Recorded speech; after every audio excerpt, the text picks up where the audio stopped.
Hi friends, Suma ലെനേഷ് കിച്ചൺസിലേക്ക് എല്ലാവർക്കും സ്വാഗതം. ഞാനിന്നിവിടെ ഉണ്ണിയപ്പം വളരെ സിമ്പിളായി തയ്യാറാക്കുന്നത് കാണിച്ചു തരാം.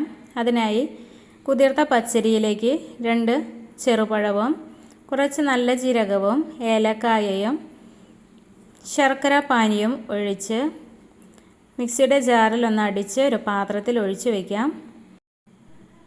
നെയ്യ് ചൂടായി വരുമ്പോൾ ഇതിലേക്ക് തേങ്ങാക്കൊത്ത് ഇട്ട് കൊടുത്ത് ഒന്ന് വറുത്തെടുക്കാം. ഇതിലേക്ക് കുറച്ച് എള്ളും കൂടി ചേർക്കുന്നുണ്ട്. ഇതൊന്ന് വറുത്തെടുത്ത് ഈ മാവിലേക്ക് ഒഴിച്ചു കൊടുത്ത് ഒരു 4 മണിക്കൂറൊന്ന് റെസ്റ്റ് ചെയ്തതിന് ശേഷം നമുക്കിത് ചുട്ടെടുക്കാവുന്നതാണ്.